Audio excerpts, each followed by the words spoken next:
Hello. Thanks for coming today.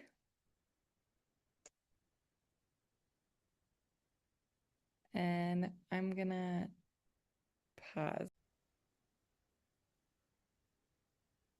Okay. Amazing. We already did introductions, and I just wanted to welcome everybody to the Homeschool and Summer Enrichment program, where the kids can work the way they're wired and give their caregivers a break to also work the way they're wired. And I just wanted to introduce myself. I'm a parent of a 10 and 12-year-old. I'm a neurodivergent speaker coach and learning specialist, also a speech language pathologist. I live in Westminster, and I have a recent celebration that I was invited to be a co-principal investigator for research on cybersecurity learning for middle school and high school homeschool enrichment program. And so I get to be the specialist and consultant on inclusive learning for that research study. I'd love to invite anybody else that wants to share a celebration or share about themselves for the recording before we move to the next slide. I can share my celebration. I'm excited to be a part of this program and to be working the way I'm wired. It's very fulfilling and moving for me to feel seen and heard and valued, even though I feel neurodivergent and don't always show up the way that quote unquote the rest of the world, I think the rest of the world thinks I should show up. It's beautiful. Thank you for sharing. Anybody else like to share?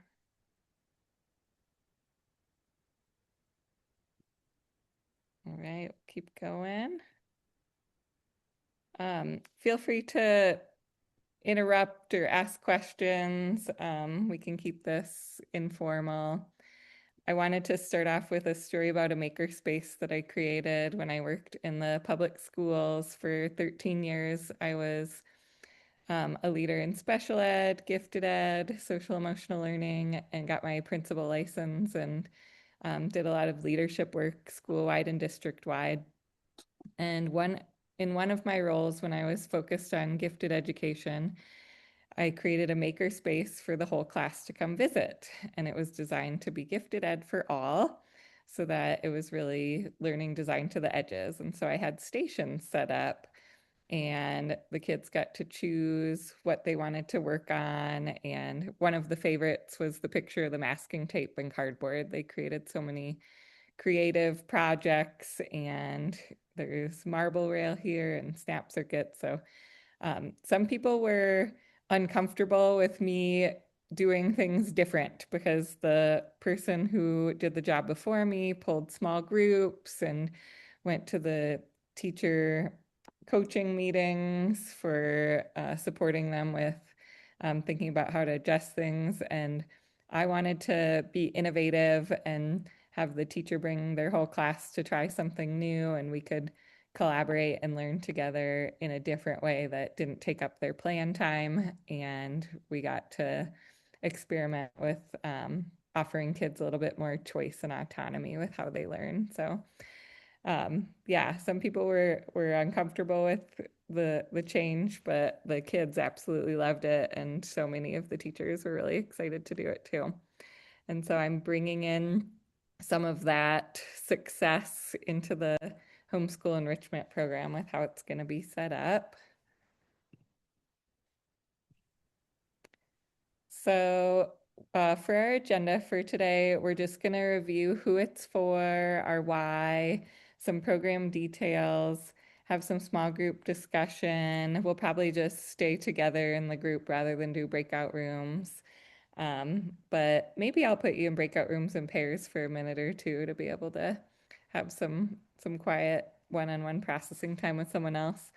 And Q&A at the end, or as questions come up, feel free to put them in the chat or unmute and just pause me. And then we can talk about next steps if you're interested in moving forward. So, at our homeschool enrichment program, it's really a neuro-inclusive program that celebrates neurodiversity. And I want to differentiate between the term neurodiversity, which just acknowledges that everyone's different, and the term neurodivergent, which is really that the brain function and learns and process information differently. And that's really a socio-political term. And the reason we want to use it is we're acknowledging that there's systems that are not inclusive. We're acknowledging that there's marginalization and that there are barriers in our systems and that some people face extra challenges. And so it's not about labels or not labels or categorizing somebody as disordered. It's more about just seeing that some people do have a harder time than others in terms of being included in how the systems are designed. And so everyone is welcome at our homeschool enrichment program, whether someone identifies as neurodivergent or neurotypical or something else. But it's really just designed to be inclusive for neurodivergent people, but anybody can come. So I designed this because I know I'm not the only one struggling. That's a rhetorical question at the top of this slide. Um, I started homeschooling about a year and a half ago with my 12-year-old, and then my son shifted to a micro school that is self-directed learning approach.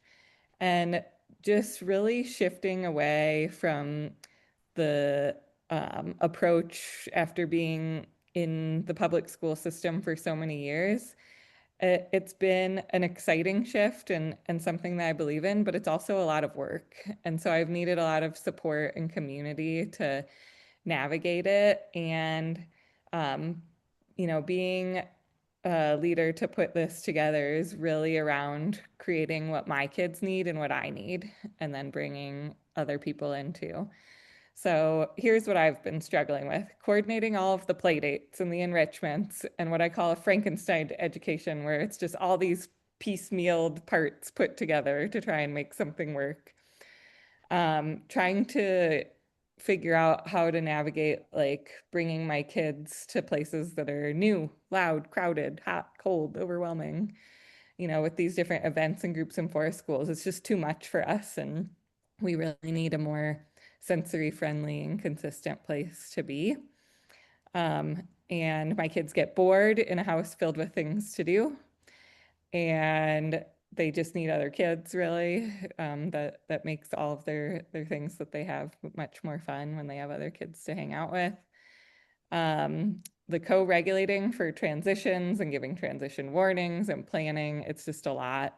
All of the driving and the car rides, me being scared about my kids and screen time, and am I like being, am I making the right decisions with how am I approaching it and teaching them?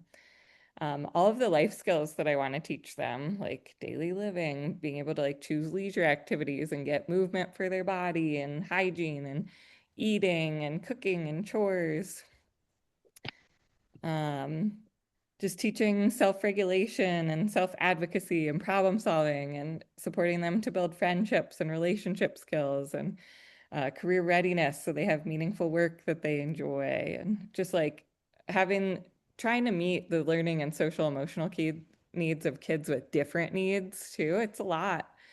And my own needs. I'm juggling work that I love and my own friendships and my marriage and dance class and walks, and I want to go to yoga and swimming, and I have healthcare appointments for myself and specialists to support my kids and my therapy and coaching, and I want to take naps and cook and do my laundry and all those things. So I know I can't be the only one navigating all of this, and um, the enrichment program that I'm creating is really built to not solve everybody's problems and be perfect, but to make things a little easier and support us all by working together. So if you are struggling too, it isn't your fault. The expectations are unreasonable. And on top of that, the systems are inclusive. So there's just an extra layer of things to navigate when we are neurodivergent or raising neurodivergent kids. And so I love the quote, when you plant lettuce, if it does not grow well, you don't blame the lettuce. And so, if you're noticing that you're struggling or your kids are struggling, let's look at the environment, the soil, the sunlight, the water, and really think about how we can change that. This comic says if you judge a fish by its ability to climb a tree, it will spend its entire life believing it's stupid. Oh. And for a fair selection, everybody has to take the same exam. Please climb the tree. And really, what we want to do with the philosophy of this enrichment program is to create a structure and a system that allows people to be leaning into their strengths, doing what they enjoy, testing things out and trying new things, and that it's okay to fail and it's okay to make mistakes or struggle through something and learn something new. And that we all have different strengths and needs. And so I like to use the framework of the multiple intelligences to really provide different stations and offerings for people who have different strengths in any of these areas. And so we really want the vibe and the feel of this to be like a slower pace and that there's space to rest and it doesn't have to be go, go, go structured the whole time. There is structure to it, but kids can really like take breaks and go deep with something or transition when they're ready. To give parents time and space for co-working and to pursue making money for themselves in terms of their own jobs, or just taking a break. Um, Nature and doing unpaid work, that's so important too. Nature-based educational opportunities. We have 13 acres of land for our current site, and just being able to learn in that is so awesome. That neuro-inclusive support that we care about, and real-world, flexible, and personalized learning with a focus on growth and social, emotional. And the academics are really like integrated into everything we do, so it doesn't feel like this separate thing, but that we're learning all of the time different life skills and academic skills, and that the community is accessible because for our family, there's so many opportunities to join community and form community, but it's not often accessible for us where it really meets our needs in terms of the sensory environment or that um, the routine and felt sense of safety with a consistent group of people. So this is the a picture of our current location in Arvada near Stanley Lake. We have indoor and outdoor learning spaces, a co-working space, and surrounding buildings. And it's really set up with stations for flexible education so that kids can choose which station they're going to go work at. And this is based on the Sudbury and Agile learning philosophy of education, which is pretty self-directed and flexible. And the stations that we'll have available will rotate, and there will be sort of a couple options. And some may have an adult sort of facilitating, and some may be independent for kids. So we're inviting mixed age from age 5 to 18, and that really provides opportunities for mentorship and leadership among the older and younger kids to have the multi-age. And so we really believe that everybody can kind of learn from each other, that the older kids can teach the younger kids and the younger kids can teach the older kids something too. That there's sensory and nature-based play. We have caregiver and staff collaboration, community partnerships to bring in community members to facilitate a station as a guest, or support us in other ways, even with our field trips that I'll be talking about. And that the caregivers and parents can co-work or rest and play and connect and um, kind of choose their level of involvement. Some parents have asked me if my kid has higher support needs and the staffing doesn't, um, meet their needs, can I stay with them and engage with them at the stations? And yes, so my kids, my style is more free range parenting to allow them to go and do their own thing and be independent. And other parents and other kids might have different needs, and those differences are okay. So the skills that we're working on um, in how this is designed and set up are really my area of expertise and specialty. Within the speech language pathology field, there's lots of different areas where some people specialize in stuttering and some people specialize in alternative communication or kids who have difficulty pronouncing an S or an R sound.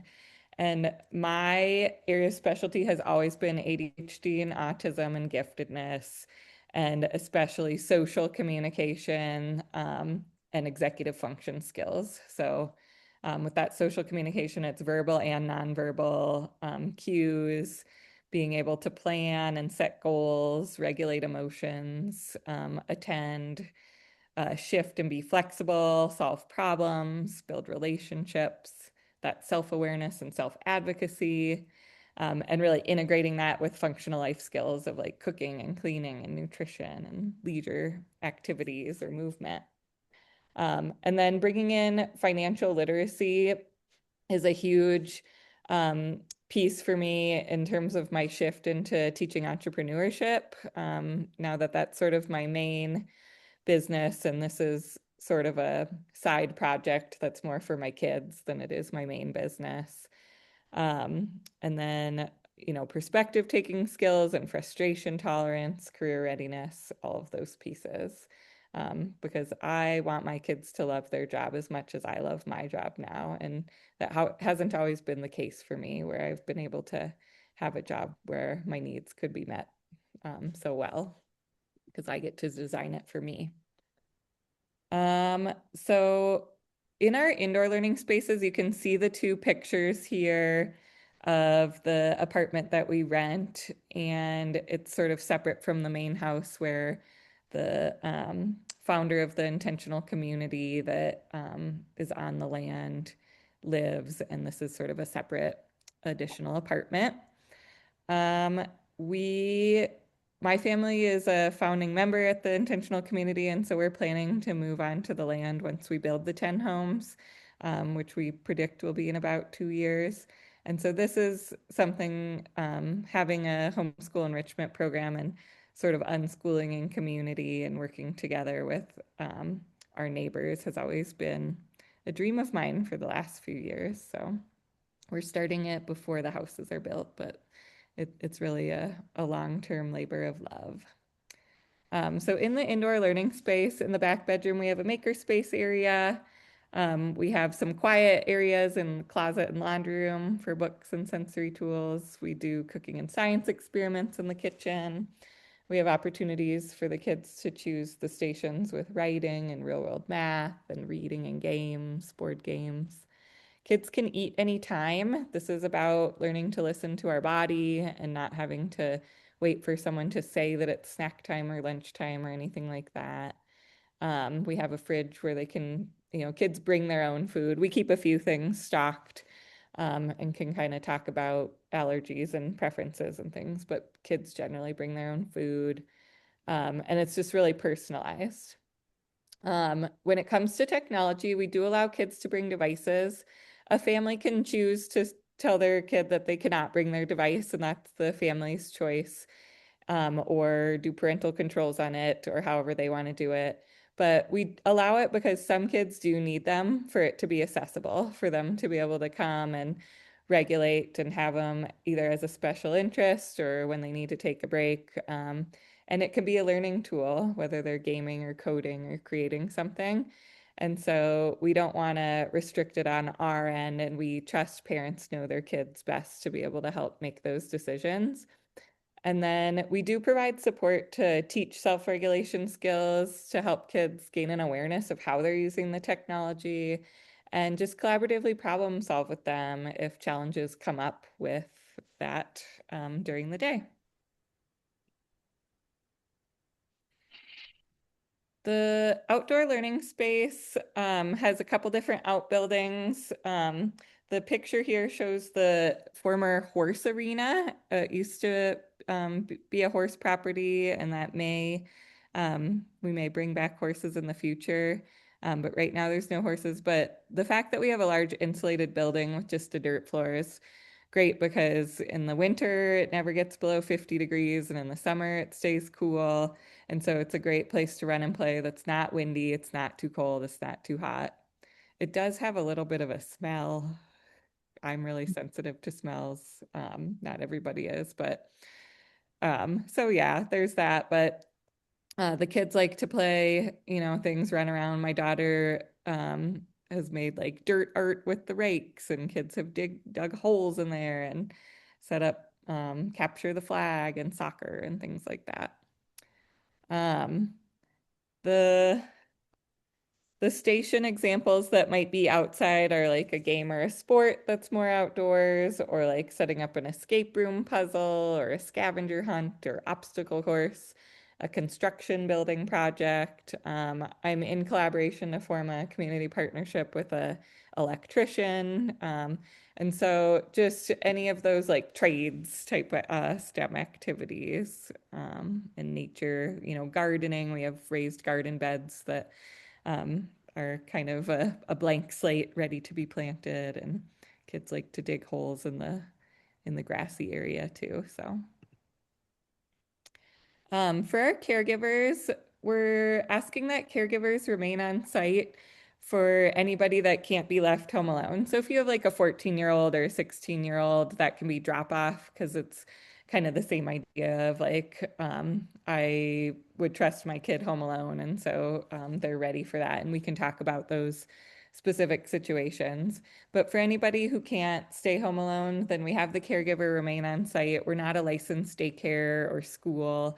And it could be a parent, but it could also be a nanny or a grandparent or a friend, or you could start off by coming on site and form relationship with other parents, and then say, I'll watch your kids one week and you'll watch mine the next week, and come up with ways to work together. Um, you can play with your kids, play with other people's kids. You can work in the co-working area, take a break, be in nature, spend the entire time alone, connect with others. All of it is acceptable. If you the office that's pictured here is quiet and bright and comfortable. And then so if you have a remote job or self-employment and you want to work, that's great. And if you need to take a meeting, since this space needs to be quiet for people, then your car is sort of like your Zoom room where you have a private space for yourself. If you have a passion project or want to sit and crochet, or you need to work on adulting, book a flight for spring break, whatever it is, you can do all of those kinds of things. So our staff and leadership, most have lived experience and identify as neurodivergent, and many others are identify as queer and different ages, different family structures. So we try to bring in lots of different types of lived experiences. They have experience supporting neurodivergent students and create safety and belonging with trauma-informed practices and co-regulation. And their job is to help prepare and design the environment and provide a flexible structure and invite kids to the different offerings and choose a station. And we just want to be collaborative with, caregivers, and model and guide learning those life skills that we talked about, and just use visuals or sensory tools, test other things out. Um, I'm a speech language pathologist, and I have some special service providers who are interested in partnering, but I still am accepting additional applications for a director and other special service providers like an OT. And then I'll have two station guides, contractor positions. And so me and my staff that I have for my main business that's coaches adults in neurodivergent entrepreneurship, are going to be providing all of the supports needed to get this going. And then we'll bring in other supports for kind of the long-term sustainability so that I can move into more of just the founder oversight role. For the community partners, we're looking for guest facilitators to sort of take over a station for 1 week. And so it would be more like one-time or occasional participation where they do a cooking activity or an art project or a STEM activity. And so they would bring their own materials and lead it, and the staff would kind of be alongside, but they would be facilitating that particular station. And so they do it for free when they are a community partner, and in exchange, we spotlight them on social media and in our email newsletter to share about their organization, and they can share brochures or their contact info with the kids and families and just build a relationship with us. So we don't accept volunteers on site because we're not a nonprofit, and so that would go against the policies, but we can do, we have some employment opportunities in this community partner opportunity. Other ways to get involved are just being able to attend our occasional networking events that I offer virtually and in person for community partners. Share our website with your network, whether it's somebody you want to text or email or post about it in social media, or you're in real life and just talking with people about it, and sharing and commenting our social media posts. And just the location where we're at of Wildlife Ranch has intentional community events that are sort of separate from our enrichment program since they're building a co-housing community. And there's gonna be opportunities to help with gardening and landscaping, and we're doing a sand volleyball court project. And so all of those are great ways to get involved with our community. So my role as the inclusive learning director is really about creating the container and the leadership and recruiting, hiring, and coaching and doing the contracts and pay, and some collaboration with parents and marketing and strategic partnerships. I'm doing some grant applications. I've submitted 4, and 2 of them are over $200,000 to really be bringing in the entrepreneurship piece and be able to build some structures on site, and just the operation systems and compliance. So that's my role. And those are pictures of me throwing out the book and ripping up the plan because that's how I roll as a leader is I go against the rules, but I'll still be like safe and everything. So for our April and May, where our group is has 10 openings. We have 5 people signed up, so we have 5 available spots right now. And then for our June session, our group size is up to 20. And then for our September through May, people will have the option to join our state-funded enrichment program. And there will still be a requirement for private pay for some of that to be able to cover our costs, but it will be at a discounted rate to the full private pay. But people who join the state-funded discounted option are required to commit to attendance for the full year, and we have to reach 90% attendance of 5 hours a week to be able to keep our program in the state funded. So that will have pretty clear expectations for how people need to engage and what they're ready for.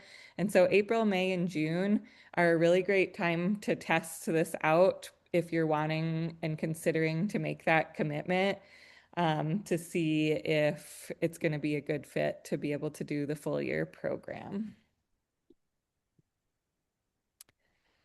So for field trips, every Monday at noon, we will have a field trip in the community.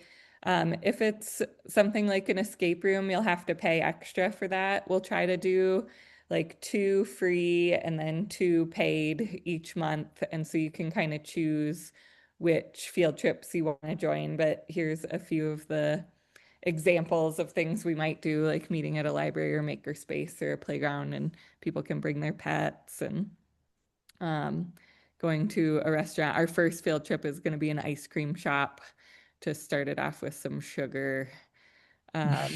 Trampoline park and climbing gym. We Rock the Spectrum is a neurodivergent, affirming sort of sensory gym with lots of sensory activities for the kids.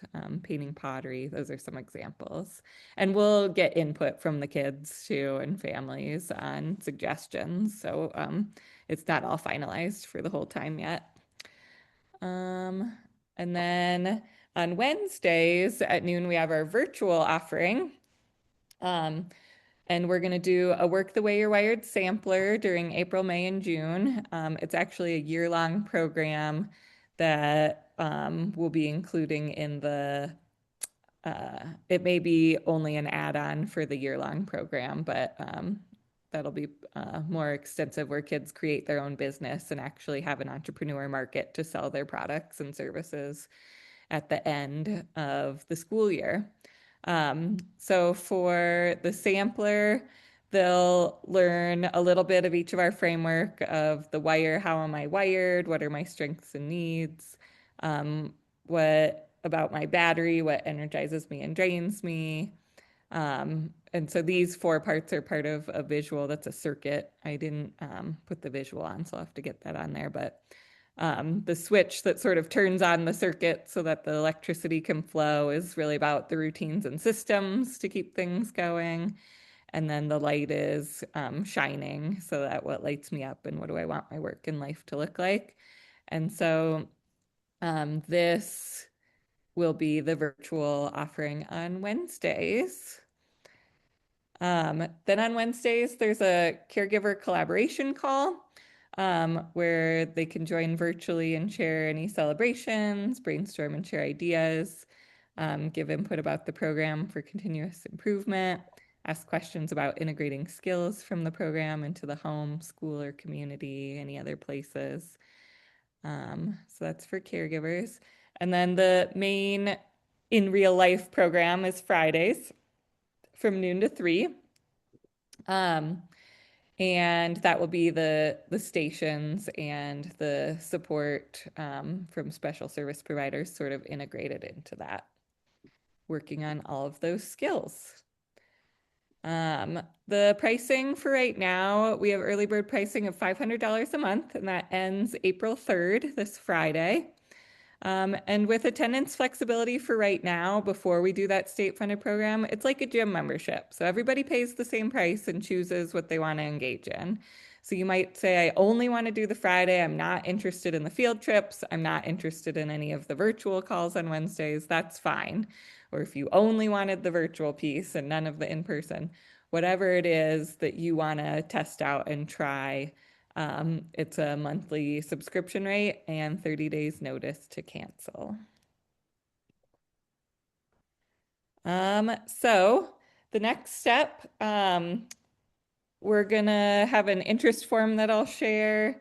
I'd like to give everybody some time in breakout rooms to just sort of process with a partner, and then I'll bring the group back together to kind of share what you talked about if you're interested. Nobody has to share, you can pass and just be a listener. Um, Oops, I have the wrong date on there for the visit. So we don't have any more visits scheduled right now, but if somebody wants a visit, we can talk about that and make that happen. We won't be able to do it before our early bird pricing is done, though. And then to actually join, you would pay in our platform, which is called Mighty Networks, and that sort of functions like a Facebook group where people can kind of chat with each other, see the schedule of the field trips and RSVP, and it's sort of the hub and one-stop shop for information and communication and joining the virtual calls and things like that. Um, so, yes, no problem. Amber let me know that she can't do a breakout room. Um, so I will create 2 rooms and invite you guys to kind of share in the rooms, like what do you like about it and what questions do you have and is there anything you're worried or concerned about? So here's um, the small group discussion that might help you. You don't have to follow this, but if it helps you to have a structure, it's called compass points. And so E for East is like, this excites me. S is for suggestions or ideas that you have. And the West is worries or wonderings. And N is, I still need to know this. So um, I will uh, join in one of the rooms in a second, but I'll open them up.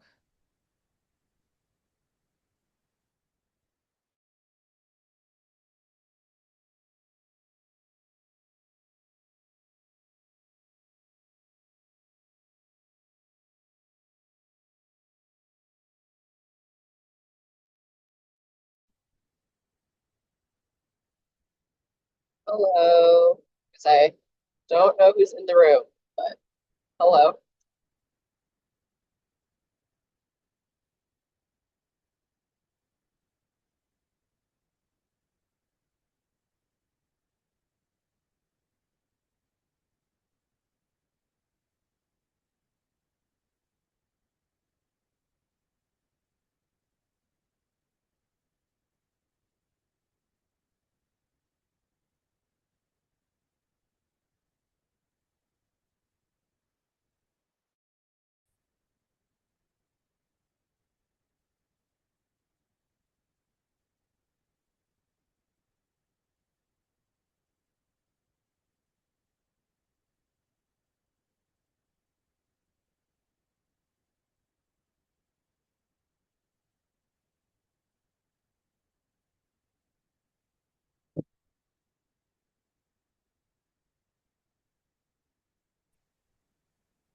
All right.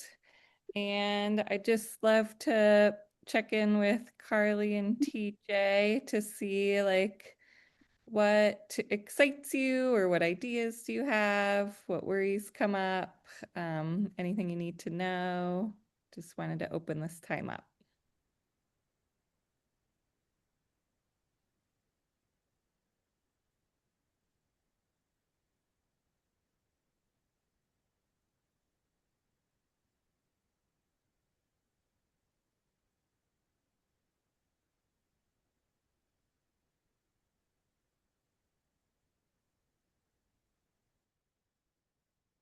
All right.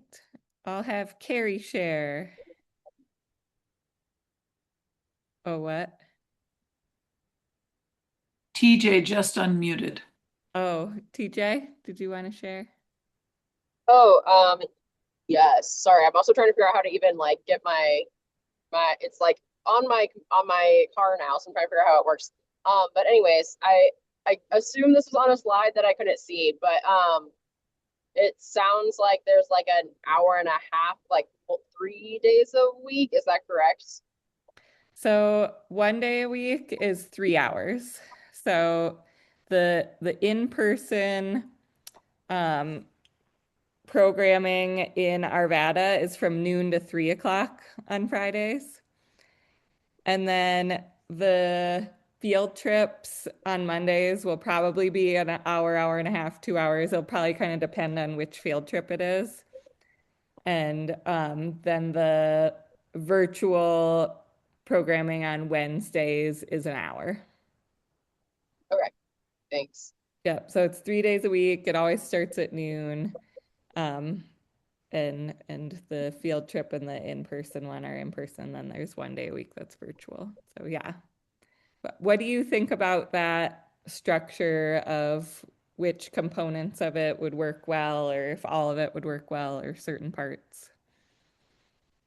Um, yeah, I think that like in terms of timing, I think it will probably, I guess, because two of them are in person.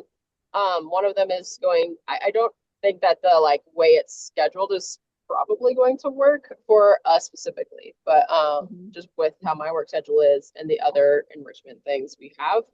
Mhm. Um, but I'm yeah, gonna keep keep seeing what comes up if you guys end up expanding times, etc. Um, Yeah. yeah. What times are you hoping for? Yeah, I think I work primarily from like 1 p.m. on. So Mhm. like before then, Yeah. I guess primarily. But and then I don't know, maybe we'll shift our other enrichment thing, but our other enrichment thing right now is like Friday most of the day. Okay. Yeah. Um, Absolutely. The scheduling piece can be tricky and the program can be drop off or there's co-working space for if people want to work during it.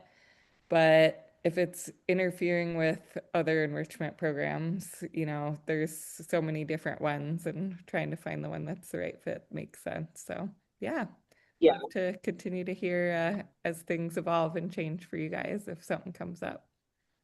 Yeah, I think the possibility of a drop off is probably potentially still there for some of them, but yeah, just gathering info. Yeah, awesome. Well, I'm really glad you came. Thank you so much. I think that's pretty much everything I have for right now. So I will email everybody the interest form and the link to sign up. And feel free to reply to that to ask any questions or schedule a visit. We won't be able to do it this week, but in the next couple of weeks. And let me know your feedback because it's very helpful for me to learn about what people are looking for and what works and doesn't work for you. So thank you so much for attending. Awesome. Thank you, Megan. All Thank right. you. Bye. Bye.